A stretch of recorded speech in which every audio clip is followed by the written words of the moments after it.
Mientras la tensión crece como una niebla espesa sobre la casa grande, el día comienza con una sacudida emocional para Begoña. En el capítulo anterior, fuimos testigos de un torbellino de emociones que marcaron profundamente a varios personajes. Don Pedro, decidido a imponer justicia sin compasión, exigió castigar con dureza al ladrón del dispensario. Cristina, atrapada entre la culpa y la pasión, confesó a Irene que besó a Gabriel, iniciando un huracán de dudas en su mente. Mientras tanto, Marta y Fina se informaban con cautela sobre la inseminación artificial, en una conversación íntima que revelaba sus anhelos más ocultos. La propuesta de celebrar el 25 aniversario de la banda fue rechazada por Damián, avivando las tensiones familiares. Luz discutía con su marido Luis, mientras Claudia intercedía ante don Pedro para que contratara a Raúl. Pero quizás la escena más conmovedora fue la de Begoña, conmovida por la historia del ladrón, que decidió retirar la denuncia, movida por una compasión que pocos compartían. Y ahora, con el corazón todavía temblando por lo ocurrido, comienza el capítulo 347. Justo en ese momento en que el silencio parece haberse instalado de manera definitiva en la casa grande, Begoña se enfrenta a una realidad que la desarma por dentro. La luz del día apenas atraviesa los visillos del comedor, pero su mirada ya está perdida en el suelo desde que Andrés se negó, una vez más, a apoyarla. No es la primera vez que discrepan, pero esta vez duele más, porque lo que está en juego no es un simple desacuerdo doméstico, sino la concepción de justicia, de humanidad, y quizás, de redención. Ella, como enfermera, ha visto a hombres y mujeres caer en los abismos de la desesperación. Ha sentido el pulso tembloroso de quienes roban no por codicia, sino por hambre, por miedo, por no tener otro camino. Por eso, cuando el ladrón del dispensario fue capturado, no lo vio como un enemigo, sino como alguien roto. Alguien que necesitaba ayuda, y por eso quiso retirar la denuncia, porque en su interior, creía con firmeza que el castigo no siempre sana, pero la compasión sí. Pero Andrés no ve lo mismo. Él, aún dolido por las heridas del pasado, atrapado entre lo que fue con Begoña y lo que intenta construir con María, se ha convertido en alguien que necesita certezas. Reglas, límites, y cuando ella le pide que la acompañe al cuartel de la Guardia Civil para dar marcha atrás, su negativa es tajante. No se puede permitir un asalto a un lugar sagrado como el dispensario, le dice. Si permitimos que esto quede impune, enviamos un mensaje peligroso. Sus palabras, aunque razonables, perforan a Begoña como un cuchillo. No porque estén mal fundamentadas, sino porque vienen de él, de quien, en otros tiempos, la entendía con solo una mirada. La escena es tensa, ninguno alza la voz, pero la distancia entre ellos es un abismo. Andrés mira hacia la puerta, evitando sus ojos, y Begoña, con el labio inferior temblando apenas perceptiblemente, se da cuenta de que está sola en esa batalla. O casi sola. Porque justo entonces, desde la galería contigua, aparece Gabriel. No dice nada al principio, solo se aproxima con paso sereno, como si hubiera sentido desde lejos la angustia de ella. Cuando ve el rostro contraído de Begoña, se detiene, mira a Andrés, luego a ella. ¿Todo bien?, pregunta con esa voz baja que siempre parece decir más de lo que muestra. Andrés no responde, se limita a sentir con frialdad y salir por la puerta del fondo. El portazo que deja tras de sí no es fuerte, pero resuena como un juicio. Gabriel se acerca. ¿Puedo ayudarte en algo?, murmura, y es entonces cuando Begoña, con los ojos nublados, le explica su dilema. Le habla del hombre, del robo, de la herida física y emocional que aquello dejó. Pero también de la humanidad detrás del crimen, de su necesidad de perdonar, de no ser cómplice de una maquinaria que castiga sin escuchar. Gabriel no intenta convencerla de nada, solo la escucha, y cuando ella termina, asiente despacio. Te acompaño, dice, si has decidido hacer esto, no tienes por qué hacerlo sola. La sencillez de sus palabras, su presencia sin condiciones, actúan en Begoña como un bálsamo. No porque alguien esté de acuerdo con ella, sino porque por primera vez, alguien decide caminar a su lado sin pedirle explicaciones. Y eso, en el mundo de Begoña, vale más que cualquier argumento. Salen juntos de la casa, y aunque el trayecto hasta el cuartel es corto, el aire entre ellos se llena de una complicidad silenciosa. No es amor aún, es algo más delicado, más prematuro, es la posibilidad de algo. Andrés los ve alejarse desde una de las ventanas del piso superior. Sus manos se aprietan contra el marco. No dice nada, pero en sus ojos hay una sombra difícil de ignorar. Mientras tanto, en otro rincón de la banda, María se enfrenta a su propio calvario.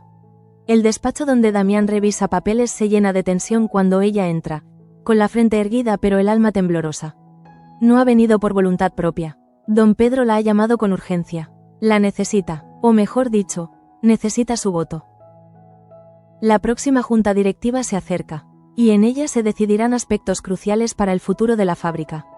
María, como parte interesada y con acciones heredadas tras el accidente que la dejó en silla de ruedas, tiene un poder real.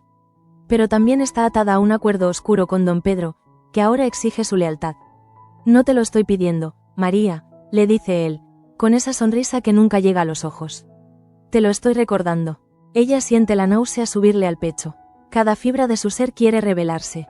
Pero no puede, sabe lo que le costó mantener cierta independencia, cierta dignidad. Sabe que ir en contra del patriarca ahora sería destruir los frágiles equilibrios que ha construido.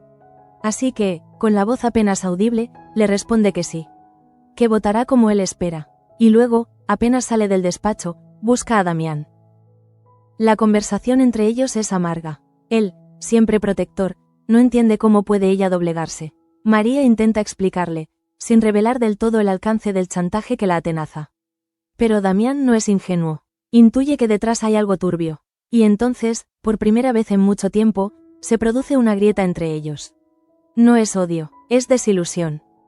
Don Pedro, por su parte, no se detiene. Su mente, afilada como siempre, ya piensa en el siguiente paso. Si María es una amenaza, debe neutralizarla. Y para ello, recurre a un nuevo peón, Gabriel. Aunque no lo ha dicho en voz alta, está considerando nombrarlo como su representante legal para iniciar un proceso de inhabilitación contra María. Porque, en su mundo, las personas son piezas, y las piezas que no encajan, se descartan. Cristina, por otro lado, vive un conflicto más íntimo. Desde aquel beso con Gabriel, su mundo se ha desordenado. No puede mirar a Beltrán a los ojos sin sentir una punzada de traición. Ni dormir sin soñar con aquella noche confusa, con el roce de los labios que no debió ocurrir. Su mente, normalmente tan clara, se ha convertido en un campo de batalla. Y es en medio de ese caos que acude a Irene.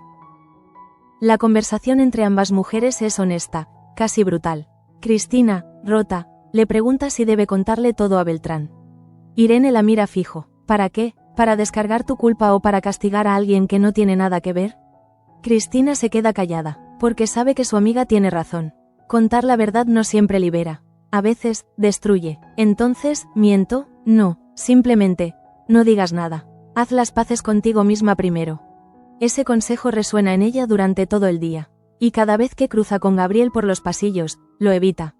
No por miedo, sino porque, al mirarlo, recuerda que aún no ha entendido del todo qué siente. Poco después, cuando el eco de la conversación entre Cristina e Irene se desvanece en los pasillos de la banda, el foco se desplaza hacia otro rincón de esa comunidad donde las decisiones personales adquieren dimensiones políticas. Pelayo Olivares, de pie frente al espejo de su despacho, repasa una vez más el informe que acaba de recibir. Su rostro, normalmente sereno, refleja una inquietud apenas contenida. Un nombre nuevo ha comenzado a circular entre los círculos conservadores. Un joven político, carismático, formado en Madrid, que parece tener detrás de sí una maquinaria de poder nada despreciable. Un rival, uno que, si no se actúa con rapidez, podría arrebatarle la candidatura a gobernador civil. Pelayo no es un hombre que se deje llevar por los impulsos, pero sabe leer los signos. Y lo que lee ahora no le gusta. Sabe que cualquier error, por pequeño que sea, puede convertirse en un escándalo. Y en política, un escándalo no se perdona. Su mente viaja entonces a conversaciones pasadas, a reuniones familiares donde se discutían alianzas, reputaciones, silencios necesarios. Y es entonces cuando entra Marta, su esposa, con una mirada entre preocupada y determinada. Ella ha notado el nerviosismo de Pelayo desde días atrás, pero no había querido confrontarlo. Hoy, sin embargo, lleva consigo una noticia que podría cambiarlo todo. Vamos a ser padres, le dice, sin preámbulos. Pelayo, que aún tiene el informe en la mano, la mira como si no hubiera entendido. ¿Qué has dicho? Estoy embarazada, repite Marta, con una mezcla de miedo y esperanza en la voz. El impacto de la noticia es inmediato. El informe cae al suelo. Pelayo se acerca, la toma de las manos, la observa como si la viera por primera vez. Y en ese momento, el político se convierte en hombre. El estratega se rinde ante la emoción. ¿De verdad?, pregunta. Marta asiente. Se abrazan, y por unos instantes, el mundo deja de girar. Y sin embargo, en el mismo instante en que una nueva vida empieza a crecer en el seno de una familia, otra pareja decide poner en pausa la suya. Luis Merino y Luz Borrell, después de semanas de fricciones, se sientan uno frente al otro, esta vez sin reproches, sin máscaras. Han discutido, han llorado, se han distanciado. Pero ahora, por fin, eligen escucharse. Luis, que siempre había deseado formar una familia lo antes posible, comienza a entender que Luz necesita tiempo. No porque no lo ame, sino porque, por primera vez en su vida, puede ejercer su profesión sin miedo, sin tener que pedir permiso a nadie. Quiero ser madre, le dice ella. Pero también quiero ser yo. Y Luis, después de un largo silencio, responde con una sonrisa cansada. Entonces esperaremos. Y mientras tanto, te acompañaré en todo lo que necesites. Ese pacto tácito entre ellos sella una reconciliación que no solo calma el alma, sino que refuerza su vínculo. Mientras tanto, en la fábrica, una noticia inesperada corre de boca en boca. Don Pedro ha decidido contratar a Raúl como nuevo mecánico. Nadie sabe muy bien cómo se ha dado ese milagro, pero el joven, aunque agradecido, no puede evitar sentirse desconcertado. La última vez que tuvo contacto con los Merino fue a través de miradas de desdén o promesas rotas. ¿Por qué ahora este cambio? Intrigado, Raúl decide indagar. Pregunta a algunos trabajadores, se acerca disimuladamente a la oficina. Y es entonces cuando escucha una conversación entre Claudia y Manuela. No oye todo, pero capta lo esencial. Que fue Claudia quien habló en su favor ante don Pedro. Que se jugó su reputación por él. Al principio, Raúl no sabe qué pensar. Entre él y Claudia hay una historia complicada, hecha de malentendidos, silencios y momentos compartidos bajo la sombra del pasado. Pero este gesto, silencioso y sincero, lo obliga a replantearse todo. Esa misma tarde, cuando la jornada termina y los talleres se vacían, Raúl se acerca a Claudia. No dice nada al principio, solo la mira, con esa mezcla de gratitud y desconcierto que no necesita traducción. Ella lo entiende. No lo hice por ti, dice, en un tono seco. Lo hice porque la fábrica necesita gente que sepa trabajar. Y tú sabes, pero sus ojos traicionan su voz. Y Raúl, en vez de discutir, solo asiente. Gracias, igual, responde. Y se marcha, dejando tras de sí un eco de posibilidades no dichas. En la casa grande, en cambio, la atmósfera se vuelve más íntima. Gabriel y Begoña, ya de regreso del cuartel, se detienen en el jardín. Ella, aún con la adrenalina de la decisión tomada, necesita aire. Él, siempre atento, no se aleja. Se sienta a su lado en el banco de madera, y por primera vez en mucho tiempo, comparten un silencio que no incomoda. Gabriel le cuenta que entiende su gesto, que él mismo ha estado del otro lado de la ley, no como criminal, sino como alguien que ha visto lo que la desesperación puede hacer con un ser humano. No todos los ladrones son monstruos, dice. Algunos solo están huyendo del hambre. Begoña lo mira, no esperaba encontrar en él tanta empatía. Y entonces, con una sonrisa tímida, le confiesa que se siente aliviada. ¿Por haber retirado la denuncia?, pregunta él. No, por haber encontrado a alguien que no me juzgue. La noche cae lentamente sobre la banda, y la jornada parece cerrarse con un atisbo de paz. Pero entonces, como una ráfaga imprevista, irrumpe una última escena que podría cambiarlo todo. María, en su habitación, intenta pasar de su silla de ruedas a una butaca cercana. Es un gesto cotidiano, uno que ha repetido cientos de veces desde el accidente. Pero esta vez, algo sale mal. Tropieza, cae, el ruido alerta a Fina, que acude corriendo. ¿Estás bien?, pregunta, agitada. María, en el suelo, apenas respira. Pero entonces, mientras Fina la ayuda, algo inusual ocurre. María siente, no dolor, no ardor, sino sensibilidad, en el muslo izquierdo, una zona que, desde el accidente, estaba muerta. María se queda paralizada. Mira a Fina. ¿Lo sientes?, pregunta su amiga. María, con la voz quebrada, responde, sí, lo siento. Y en ese instante, todas las certezas cambian. Porque donde antes había desesperanza, ahora hay una luz, una posibilidad, y aunque nadie se atreve aún a hablar de recuperación, todos saben que algo ha comenzado a moverse. Que tal vez, solo tal vez, María pueda volver a caminar. Mientras los primeros indicios de esperanza brotan en el corazón de María, lejos de su habitación y ajenos aún a la magnitud de ese descubrimiento, los vínculos entre personajes empiezan a tensarse o a recomponerse con una intensidad casi imperceptible. En particular, la complicidad naciente entre Gabriel y Begoña comienza a consolidarse en gestos que podrían parecer triviales, pero que, para quienes han vivido el dolor del abandono, el juicio y la soledad, se sienten como anclas en medio de una tormenta. Esa noche, Gabriel encuentra una excusa para quedarse un poco más en la casa grande. Habla con Simona sobre el estado de la despensa, comenta con Mauro unos detalles legales pendientes, pero la verdad es otra. Sus pasos, sin saberlo, terminan siempre llevándolo hacia donde está Begoña. Ella, por su parte, finge no notarlo, aunque en realidad ha empezado a sentir una inquietud que no le es del todo desconocida. Esa vibración leve que ocurre cuando alguien empieza a importar. Después de cenar, mientras recoge algunos documentos en la biblioteca, Begoña lo encuentra allí, aparentemente concentrado en la lectura. Pero su mirada está fija en la ventana, y su mente evidentemente en otra parte. ¿Pensando en el caso del ladrón?, le pregunta ella con una sonrisa tenue. Gabriel se sobresalta levemente, luego sonríe. Pensando en muchas cosas, en lo que significa ser justo, en lo que significa ser humano. La conversación que sigue es pausada, íntima, cargada de significados. Hablan de errores, de decisiones difíciles, de lo que cuesta perdonar. Begoña le cuenta cómo, después de su separación con Jesús, llegó a pensar que nadie volvería a mirarla con respeto.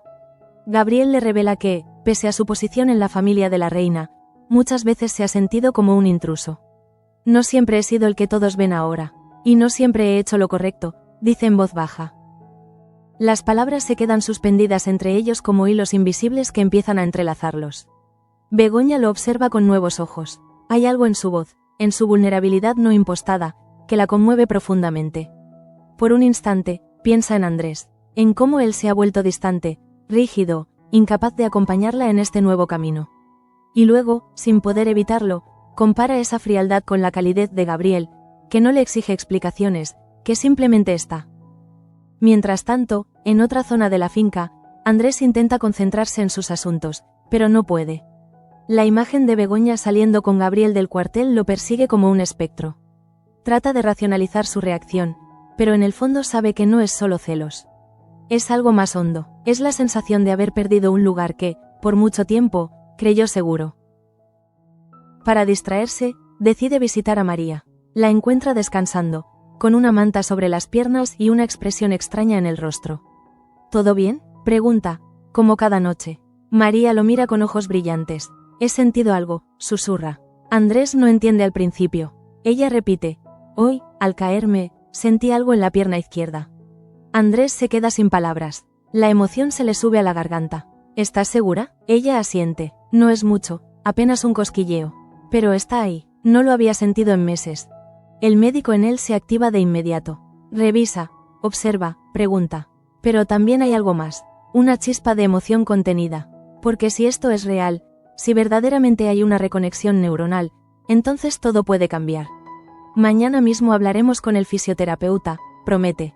Y por primera vez en mucho tiempo, María sonríe con la esperanza no de adaptarse, sino de avanzar.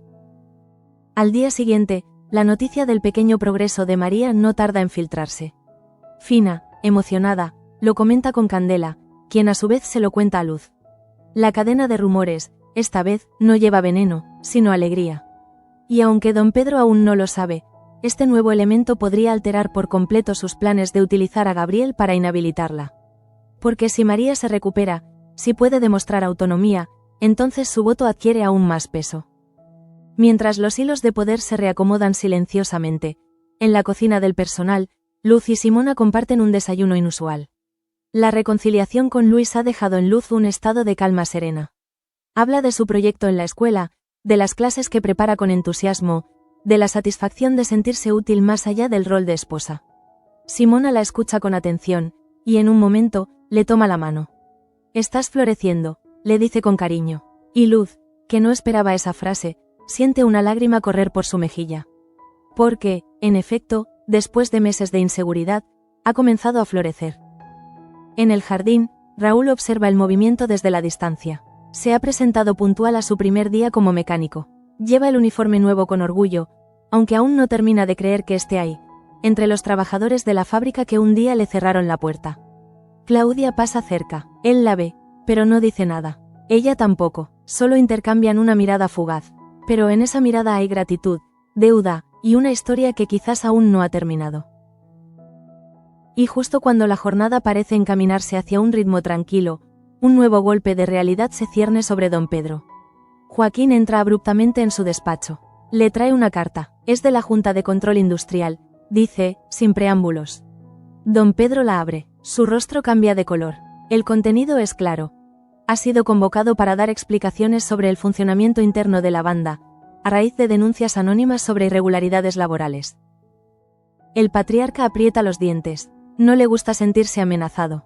No tolera que su autoridad sea cuestionada. ¿Sabes quién ha podido enviar esto?, pregunta. Joaquín se encoge de hombros, pero en su mirada hay una chispa que lo delata. Y don Pedro lo nota. Si descubro que alguien dentro de esta casa me ha traicionado. No termina la frase. No hace falta. En paralelo al estallido silencioso que amenaza con resquebrajar el dominio de don Pedro, la vida en la banda sigue empujando a sus habitantes a enfrentarse a sus verdades. Irene, siempre tan contenida, observa desde la distancia a Cristina, cada día más ausente, más retraída. Lo que antes era una mujer decidida, comprometida con su trabajo y su futuro con Beltrán, ahora parece un reflejo quebrado, caminando sin rumbo entre pasillos y obligaciones. Al notar su estado, Irene se aproxima con cautela. La encuentra en la sala de descanso, frente a una taza de café que no ha tocado. ¿Otra vez soñaste con él?, pregunta en voz baja. Cristina no responde de inmediato. Luego asiente. No debería haber pasado, murmura. Fue solo un beso, un momento de debilidad. Pero Irene la interrumpe. No fue solo eso. Tú lo buscaste. Él no te forzó. Y ahora lo llevas dentro como si fuera un castigo. Cristina agacha la cabeza. ¿Y qué hago, Irene? ¿Sigo fingiendo con Beltrán? ¿Sigo sonriendo como si nada hubiera cambiado? La respuesta de Irene es tan directa como siempre. No se trata de fingir. Se trata de decidir si estás dispuesta a construir tu vida con alguien que no amas como creías. Y eso, querida, es algo que solo tú puedes responder. Estas palabras resuenan en Cristina durante toda la jornada, como un eco que se filtra entre cada conversación, cada mirada cruzada con Gabriel, cada gesto amable de Beltrán que ahora pesa como plomo. Al otro lado del patio, Andrés sigue acumulando silencios. Desde que María le habló de la sensibilidad en su pierna, su mundo ha cambiado. Ya no es solo el médico de la familia, ni el hermano que intenta mantener la paz, ni el hombre dividido entre dos mujeres. Ahora es un testigo de lo imposible, de un milagro que desafía diagnósticos y expectativas. Cada vez que ve a María, siente una mezcla de admiración y temor. Porque si ella se recupera, ¿qué lugar ocupará él en su vida? María, por su parte, vive cada pequeña sensación como una victoria. Esa tarde, logra mover un dedo del pie izquierdo. Nadie lo nota salvo ella, pero es suficiente para que las lágrimas broten sin contención. Begoña, al entrar, la encuentra así, con los ojos anegados y la esperanza palpitando en el rostro. ¿Qué pasa?, pregunta con ternura. María le muestra el movimiento. Y Begoña, sin poder evitarlo, la abraza. Ese gesto, que antes hubiera sido natural, ahora es complejo. Porque Begoña y María están unidas por Andrés, pero también por la fortaleza que ambas han tenido que construir desde el dolor. Durante ese abrazo, ninguna menciona su nombre. Solo se permiten ser mujeres reconociendo en la otra la lucha compartida. Más tarde, en la galería donde la luz del atardecer tiñe las paredes de dorado, Gabriel encuentra a Begoña mirando el horizonte. Lleva un libro en las manos, pero no lee. Él se acerca, sin hacer ruido. Se sienta a su lado. ¿Te molesta si me quedo?, pregunta. Ella niega con la cabeza. El silencio es mejor compartido, dice con una sonrisa leve. La conversación que sigue es íntima. Begoña le habla de Julia, de cómo teme que su hija la juzgue por ser demasiado compasiva, demasiado indulgente con el mundo.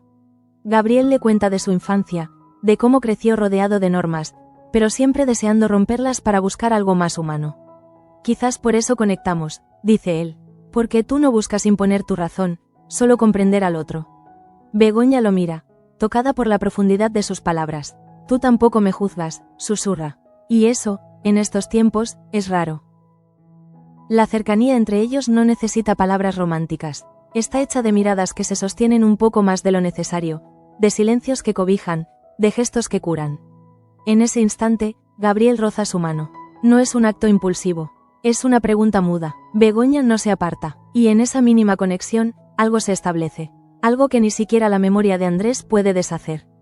Pero en la banda, los momentos de paz son siempre fugaces. A la mañana siguiente, un nuevo revuelo sacude la fábrica. Uno de los inspectores del ayuntamiento ha aparecido para hacer una visita sorpresa. Don Pedro, que ya esperaba algo así tras la carta del día anterior, intenta mantener la compostura.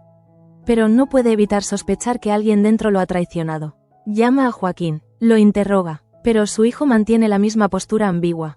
No fui yo, dice. Pero quizás si lo escuchas en vez de amenazar, descubrirás que muchas cosas están mal aquí. Don Pedro, furioso, ordena una revisión inmediata de todos los expedientes de contratación, horarios y seguridad laboral. En su despacho, el ambiente es sofocante. La tensión se palpa en cada movimiento. Digna intenta calmarlo, pero él no escucha. Si alguien cree que puede derribarme con una denuncia anónima, está muy equivocado. Esa misma noche, el ambiente en la casa grande es inusualmente silencioso. Todos sienten que algo se está gestando, y entre ellos, Gabriel, que ha recibido una propuesta inesperada. Don Pedro le ha ofrecido representarlo legalmente ante el Consejo para proteger sus intereses. La oferta es tentadora, pero también peligrosa, porque aceptar implica traicionar a María, y eso, para alguien como Gabriel, que ha empezado a valorar la verdad por encima del poder, no es una decisión fácil. Gabriel camina por el pasillo central, pensando. Al pasar por la habitación de Begoña, duda. Golpea suavemente. Ella abre. ¿Puedo entrar?, pregunta. Ella asiente. Dentro, la habitación está en penumbra. Tengo que tomar una decisión importante, dice él. Y entonces, como si hablara consigo mismo, le cuenta lo que don Pedro le ha propuesto. Begoña escucha en silencio. Cuando él termina, solo le dice: haz lo que te permita dormir tranquilo. Pero recuerda quién eres cuando nadie te mira. La frase lo golpea con fuerza, porque, en el fondo, sabe que ya no es el hombre que aceptaría ese trato sin cuestionarlo. Y quizás, eso también se deba a ella. Mientras la noche cae como un manto espeso sobre la banda, cada personaje parece estar encerrado en su propio universo de decisiones, silencios y pensamientos que arden. Gabriel, tras su conversación con Begoña, ha salido a caminar por los jardines. No puede dormir, las palabras de ella retumban en su cabeza. Recuerda quién eres cuando nadie te mira. Y aunque no lo dice en voz alta, sabe que ese quién ha comenzado a cambiar desde que la conoció. Ella le ha devuelto una brújula moral que creía perdida, y eso le impide aceptar sin cuestionamiento la propuesta de don Pedro. En el mismo momento, Begoña se asoma por la ventana y lo observa. No con esperanza romántica, sino con una mezcla de ternura y responsabilidad. Sabe que él está en una encrucijada, y aunque no depende de ella lo que decida, sí siente que de algún modo su relación ha sido el catalizador de este dilema ético. Sus pensamientos vuelan hacia Andrés. Aún lo recuerda como el hombre que la comprendía, que compartía su sentido de la justicia, pero también como alguien que, atrapado por su propia rigidez, ha dejado de escuchar. La figura de Andrés, precisamente, se encuentra en su estudio, revisando el expediente médico de María. Tras el avance de los últimos días, ha solicitado una resonancia urgente. Pero no solo por razones clínicas, en el fondo, hay algo profundamente emocional en su obsesión por la recuperación de ella. La necesidad de verla caminar no es solo profesional, es personal. Porque María, sin quererlo, se ha convertido en su refugio emocional. Pero también siente que ese refugio es frágil, y por eso, cuando piensa en Begoña, en Gabriel, en esa nueva conexión que intuye, una punzada lo atraviesa. No de celos, sino de pérdida. En el hospital de la ciudad, la mañana siguiente comienza con buenas noticias. El informe preliminar de la resonancia indica regeneración nerviosa. María podría recuperar movilidad parcial si continúa la terapia. Al recibir la noticia, llora. No porque no la esperara, sino porque confirmar una esperanza es casi tan doloroso como perderla. Fina la abraza, y por primera vez en meses, María le dice: no sé si volveré a caminar como antes. Pero ya no me siento muerta. Esta frase, repetida luego en la casa grande por boca de Fina ante Luz y Simona, se convierte en una especie de emblema silencioso del capítulo. Porque todos, de una forma u otra, están resucitando de algo. De un amor roto, de una traición, de una mentira, de un duelo. Cristina, por ejemplo, decide finalmente hablar con Beltrán, no para confesarle el beso, sino para decirle que necesita tiempo. No estoy bien conmigo misma, le dice, con lágrimas en los ojos. Beltrán, sorprendido, no sabe qué decir. Pero lo que más le duele no es la distancia, sino no haberla visto antes. Cristina, aunque rota, comienza a reconstruirse. Porque no hay mayor verdad que reconocer que uno no sabe quién es, pero está dispuesto a descubrirlo. Don Pedro, enterado del resultado de la inspección, estalla en su despacho. No ha sido sancionado aún, pero se ha abierto un proceso que podría arrastrar su nombre por el barro. Y lo peor es que sabe que no puede confiar ni siquiera en los suyos. Joaquín, aunque leal en apariencia, ha comenzado a hablar de renovación. Y Gabriel, el que pensaba sería su bastión legal, aún no ha dado respuesta. Pero lo que don Pedro no sospecha es que su castillo se tambalea desde adentro.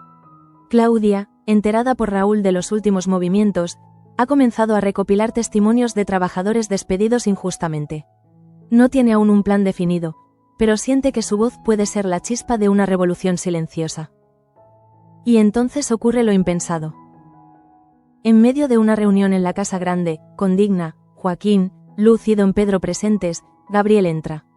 Lleva en la mano el contrato de representación legal. Todos lo miran expectantes, él lo coloca sobre la mesa. He tomado una decisión, dice. No puedo representarte, don Pedro. No porque dude de tu posición legal, sino porque no comparto tus métodos. El silencio es absoluto. Don Pedro lo mira como si no entendiera. ¿Te das cuenta de lo que estás haciendo? Gabriel asiente. Sí, estoy eligiendo no ser cómplice de lo que vendrá. Se retira sin mirar atrás, y en ese momento, la historia de la banda cambia. En los pasillos, Begoña lo alcanza. ¿Lo hiciste?, pregunta con un nudo en la garganta. Gabriel solo asiente. Ella sonríe, y entonces, por primera vez, lo abraza. Largo, sincero, no como alguien que consuela, sino como alguien que reconoce. Porque en ese gesto está la certeza de que ambos, cada uno desde su rincón, han decidido ser mejores. La cámara se aleja mientras la fábrica vuelve a rugir con sus sonidos de rutina, pero nada es igual. Porque aunque los conflictos siguen, aunque los secretos aún no han terminado de revelarse, algo ha cambiado profundamente en el corazón de la banda. Ahora hay quienes se atreven a decir no. A perdonar, a resistir. Y eso, en un mundo como el suyo, ya es una revolución.